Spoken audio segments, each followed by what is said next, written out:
दोस्तों आज हम बात करेंगे एक ऐसे सेक्टर के बारे में जो पिछले 30-40 सालों में लोगों के लिए ज़बरदस्त वेल्थ क्रिएटर साबित हुआ है। और ये सेक्टर दोस्तों आपकी और मेरी रोज़मर्रा की ज़िंदगी से जुड़ा हुआ है। सुबह उठने से लेकर रात सोने तक हम जिन चीज़ों का इस्तेमाल करते हैं, जैसे खाना, साबुन, शैम्पू, टूथपेस्ट, क्लीनिंग प्रोडक्ट, इन सब के पीछे एक ही सेक्टर खड़ा है और वो सेक्टर है एफएमसीजी का, यानी कि दोस्तों फास्ट मूविंग कंज्यूमर गुड का। तो इसका जो ग्रोथ है ये पास्ट में भी अच्छा खासा था, आज के दौर में भी अच्छा खासा हो रहा है और फ्यूचर भी इस सेक्टर का काफ़ी इंटरेस्टिंग इस पॉइंट से नज़र आता है बिकॉज इंडिया का जो पॉपुलेशन है वो लगातार ग्रो करता हुआ दिख रहा है। इस सेक्टर में कई सारी दिग्गज कंपनियों ने अच्छा किया, लेकिन दोस्तों आज उन दिग्गज कंपनियों के बारे में बात नहीं करेंगे बिकॉज हम छोटे निवेशक छोटी कंपनियों पर विश्वास जताते हैं, छोटी कंपनियों पर हम रिसर्च करते हैं। तो 3 ऐसी कंपनियों के बारे में बात करेंगे जो आज के दौर में छोटी हैं लेकिन इनमें पोटेंशियल, इनमें संभावनाएं नज़र आती है। तो दोस्तों वीडियो शुरू करेंगे उससे पहले एक इंपॉर्टेंट डिस्क्लेमर देना चाहेंगे। ये video just for study purpose के लिए, इन्फॉर्मेशन पर्पज़ के लिए, मेरी तरफ से कोई बाय सेल होल्ड का कॉल नहीं है। तो दोस्तों सबसे पहले ये देखना काफ़ी इंटरेस्टिंग बन जाता है कि जो एफएमसीजी का इतिहास रहा है, हिस्ट्री रहा है, वो कैसा रहा है। तो आप देखेंगे 1950 से 1980 तक इस सेक्टर में कहो बहुत ज़्यादा ग्रोथ नहीं था। उसके पीछे का रीज़न था इंडिया नया नया आज़ाद हुआ था, लोगों के पास इनकम कम थी और जो गवर्नमेंट है उसने काफ़ी सख्त नियम बनाया था। जो एमएनसीज प्लेयर है यानी कि मल्टीनेशनल जो कंपनियां हैं उनके खिलाफ उनके ऊपर काफ़ी ज़्यादा सैंक्शन था। तो वो इंडिया में एंट्री करने में कामयाब नहीं होती थी और रीज़न भी कई सारे मतलब सिंपल ही था।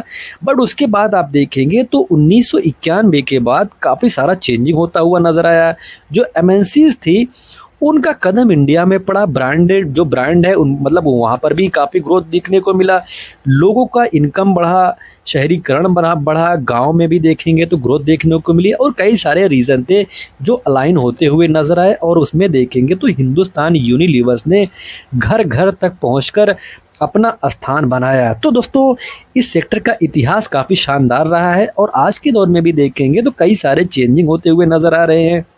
आप देखेंगे अर्बन और रूरल ग्रोथ यानी शहर और गांव का जो ग्रोथ है आज के दौर में काफ़ी तेज़ी से वो बढ़ रहा है और लोगों का जो राइजिंग इनकम है इसकी वजह से इस सेक्टर में ग्रोथ देखने को मिल रहा है। और भी कई सारे रीज़न है, आप देखेंगे ऑर्गेनाइज जो रिटेल्स है ये भी जन्म लेते हुए नज़र आ रहे हैं, जैसे सुपरमार्केट, ई कॉमर्स कंपनी जैसे फ्लिपकार्ट, अमेज़ॉन, नायका, अब और भी कंपनियां देखेंगे तो वो भी आज के दौर में जन्म लेती हुई नज़र आ रही हैं। तो ये भी एक लेटेस्ट बिजनेस बनता हुआ दिख रहा है। तो मार्केट डायनेमिक्स देखेंगे, आप देखें और भी देखेंगे तो कुल मिलाकर इस सेक्टर में अच्छा खासा ग्रोथ देखने को मिल रहा है। आप देखेंगे हिंदुस्तान यूनिलीवर, मैरिको, वरुण बेवरेजेस और नेस्ले ने इस सेक्टर में काफ़ी बड़ा ग्रोथ दिखाया और लोगों को उन्होंने रिटर्न बनाकर दिया। तो आज इन कंपनियों पर लेकिन हम बात नहीं करेंगे, आज हम छोटी कंपनियों के बारे में बात करेंगे।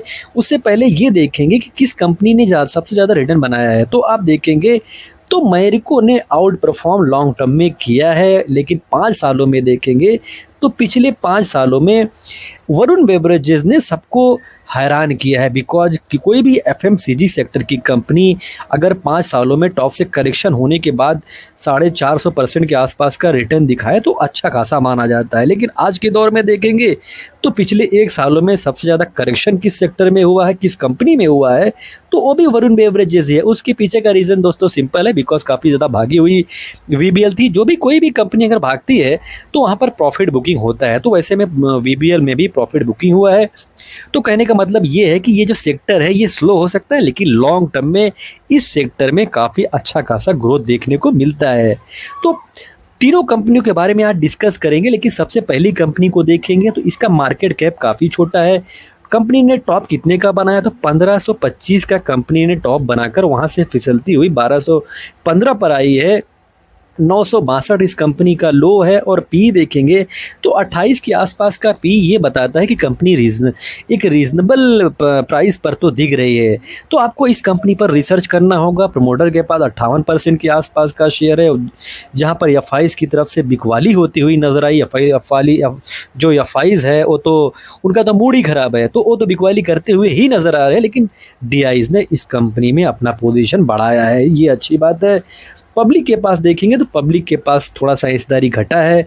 और देखेंगे कंपनी सेल्स कैसा कर रही है, तो कंपनी का जो सेल्स का रफ्तार रहा है ये भी कंपनी काफ़ी इम्प्रेसिव रहा है, और कंपनी का जो प्रॉफिट का रफ्तार रहा है ये भी काफ़ी शानदार रहा है। और कंपनी का प्रोडक्ट पोर्टफोलियो देखेंगे तो कंपनी का काम क्या है, तो दोस्तों ये one of the leading integrated dairy companies है। इस कंपनी का गठन देखेंगे तो 1995 में हुई थी, यानी कि कंपनी का जो इतिहास रहा है ये काफ़ी ओल्ड है, यानी 30 साल के आसपास का इस कंपनी का इस क्षेत्र में काम करती हुई हो चुकी है। और कंपनी का काम क्या रहता है आप देखेंगे processes and sell milk and milk product including buttermilk, ghee, curd, paneer, flavoured milk, doodh, peda, lassi, ice cream and milk based sweets and under brands. कुल मिलाकर दोस्तों ये जो कंपनी है ये दूध को खरीदती है, उससे दूध से जो प्रोडक्ट बनाती है जैसे मिल्क, घी, कर्ड ये सब बनाती है और उसको मार्केट में अपने ब्रांड के नाम से बेचती है। और इनका विस्तार कहाँ पर है, ये कंपनी फैली कहाँ पर है, ये देखेंगे तो साउथ इंडिया में इस कंपनी का प्रेजेंस है। यही नहीं, जो ये कंपनी है ये साउथ इंडिया में तो फैली है, लेकिन उसके अलावा ये कंपनी युगांडा और केनिया जैसे उभरते हुए मार्केट में भी अपना फैलाव करती हुई दिख रही है। ये भी एक इंटरेस्टिंग फैक्टर, इंटरेस्टिंग डेटा ज़रूर कंपनी के लिए बन जाता है। वहीं पर कंपनी को देखेंगे तो जब से ये कंपनी लिस्ट हुई है तो अच्छा करती हुई ही दिखी है। और कंपनी का नाम की बात करें तो डोडला डेयरी कंपनी का नाम है, तो इस कंपनी पर भी आपको रिसर्च करना चाहिए। वहीं पर दूसरी कंपनी को देखेंगे तो इसका मार्केट कैप 7,789 करोड़ है। 1774 का टॉप बनाकर ये कंपनी 1305 के करंट प्राइस पर खड़ी हुई नजर आती है। जहां पर इस कंपनी में एफआईज को देखेंगे बिकते हुए नजर आए, डीआईज भी देखेंगे तो हल्का सा पोजीशन कट करते हुए नजर आए हैं। वहीं पर दोस्तों एक इम्पॉर्टेंट डेटा ये बनता है कि यहाँ पर आप ध्यान से देखेंगे तो प्रमोटर ने भी बिकवाली किया, हालांकि थोड़ा सा ही बेचा लेकिन बेचा है, तो तीनों ने बेचा है। तो ऐसे में जो लेटेस्ट डेटा निकल कर आएगा उस पर आपको ध्यान रखने की ज़रूरत है। वहीं पर सेल्स का ग्रोथ देखेंगे तो कंपनी का जो सेल्स है वो लगातार ग्रो करता हुआ दिख रहा है। इस बात को हमें इंडिकेट कर रहा है कि हमें इस कंपनी पर रिसर्च करना चाहिए, हमें इस कंपनी पर स्टडी करना चाहिए, बिकॉज जो ये कंपनी है काफ़ी सॉलिड ढंग से ग्रो करती हुई दिख रही है। और दोस्तों इस कंपनी का अगर आप बिजनेस देखेंगे तो ये जो कंपनी है बिजनेस क्या कर रही है, तो इसका बिजनेस दोस्तों जो स्पेशलिटी फैट्स होते हैं, बटर मतलब स्पेशलिटी फैट होते हैं, उसमें इनका काम है। बटर की लीडिंग मैन्युफैक्चरर है। और दोस्तों ये नॉर्मल नहीं है, निश प्रोडक्ट है। ये जो साल सीड्स होते हैं, मैंगो सीड से होते हैं, उनसे बनाए जाते हैं। यूनिक रॉ मटेरियल एडवांटेज इस कंपनी को ज़रूर मिलता है। कंपनी का जो बिजनेस मॉडल है ये वेस्ट टू वेल्थ है, यानी कि बेकार समझे जाने वाले जो सीड्स होते हैं उनको ये कंपनी खरीदती है, उन्हें प्रोसेस करके हाई वैल्यू प्रोडक्ट बनाती है।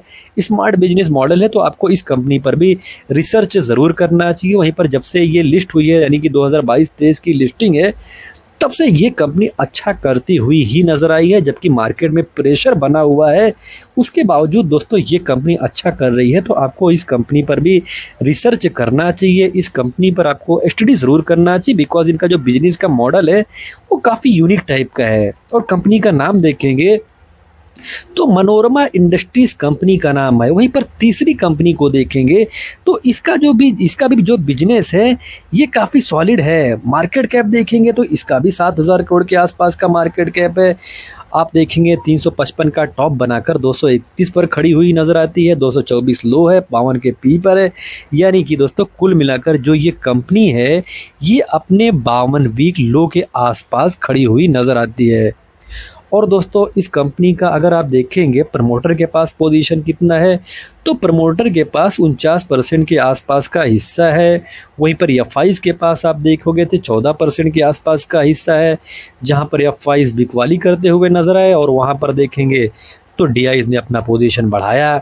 पब्लिक को देखेंगे तो पब्लिक ज़्यादा दिन तक किसी भी कंपनी में रुकने की क्षमता उनमें तब नहीं होती है जब वो मार्केट करेक्शन में हो, जब उस कंपनी में करेक्शन हो, जब वो कंपनी भागती हुई नज़र ना आए, तो वहाँ पर कई सारे मतलब उनका जो डिसीजन लेने की क्षमता रहती है वो काफ़ी कमज़ोर पड़ जाती है और बिकवाली करते हुए नज़र आते हैं। तो पब्लिक के पास आप देखेंगे तो पब्लिक ने अपना पोजीशन घटाया है। और दोस्तों सेल्स का ग्रोथ देखेंगे तो कंपनी अच्छा खासा सेल्स करती हुई नज़र आ रही है। आप पिछले 5 सालों का ग्रोथ देखेंगे, सेल्स का ग्रोथ देखेंगे तो 20% रहा है, वहीं पर पिछले 3 सालों का 24% है। टीटीएम में 11% है।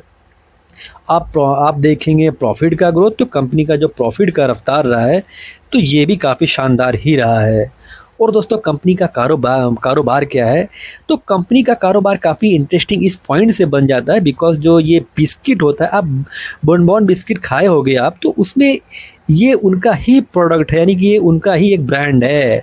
तो डोमेस्टिक में इनका विस्तार होता हुआ नज़र आता है। ये जो बिस्किटें हैं ये बेचती हुई कंपनी नज़र आती है। और बेकरी में देखेंगे इनका बिजनेस होता हुआ नज़र आता है। और एक्सपोर्ट भी कंपनी करती हुई नज़र आती है, यानी कि दोस्तों काफ़ी इंटरेस्टिंग बिजनेस है। QSR प्लस जो B2B बिजनेस है, दोनों में कंपनी का विस्तार होता हुआ नज़र आया है, यानी कि दोनों सेक्टर में कंपनी फैली हुई नज़र आती है। और क्रीमिका देखेंगे तो क्रीमिका भी इनका ब्रांड है, इंग्लिश हेवन इनका ब्रांड है। तो जो बन मस्का होता है उसमें भी ये कंपनी, मतलब जो इंग्लिश हेवन है, इसमें इनका कारोबार होता हुआ नज़र आता है। तो कुल मिलाकर इनका जो FMCG सेक्टर में काम होता हुआ नज़र आता है वो काफ़ी इंटरेस्टिंग बन जाता है। आप देखेंगे तो कुछ एडिशनल बेकरीज बिजनेस है जिसको ये अपना प्लांट को एक्सपेंड करते हुए नज़र आ रहे हैं। आप कहाँ कहाँ पर देखेंगे, कोलकाता में देखेंगे तो ये भी प्रोडक्ट, वहाँ पर भी इनकी जो यूनिट है वो खड़ी होती हुई नज़र आ रही है। और दूसरी देखेंगे खोपोली में भी ये अपना विस्तार करते हुए नज़र आ रहे हैं। तो इस कंपनी पर आपको रिसर्च करना होगा। इस कंपनी का प्रेजेंस देखेंगे तो इंडिया में ये कंपनी फैलती हुई नज़र आ रही है। तो एक छोटी कंपनी है, लेकिन जिस तरीके से ये कंपनी ग्रो कर रही है, ऑल ओवर इंडिया ग्रो कर रही है, वो काफ़ी इंटरेस्टिंग बन जाता है कि इस कंपनी पर आपको रिसर्च करना चाहिए। वहीं पर ग्रोथ देखेंगे तो कंपनी का ग्रोथ भी अच्छा खासा होता हुआ नज़र आएगा। Mrs Bector food and speciality limited company का नाम है। तो दोस्तों आपको इन कंपनियों पर रिसर्च ज़रूर करनी चाहिए। तो दोस्तों वीडियो डिस्क्लोज करेंगे उससे पहले एक इंपॉर्टेंट डिस्क्लेमर देना चाहेंगे। ये video just for study purpose के लिए, इन्फॉर्मेशन पर्पज़ के लिए है। मेरी तरफ से कोई बाय सेल होल्ड का कॉल नहीं है। और दोस्तों अगर वीडियो आपको इन्फॉर्मेटिव लगा हो तो वीडियो को लाइक कमेंट शेयर करें और चैनल को सब्सक्राइब ना किया सब्सक्राइब जरूर कर ले। मिलते हैं किसी नए वीडियो में एक नए टॉपिक के साथ, तब तक के लिए हैप्पी इन्वेस्टिंग।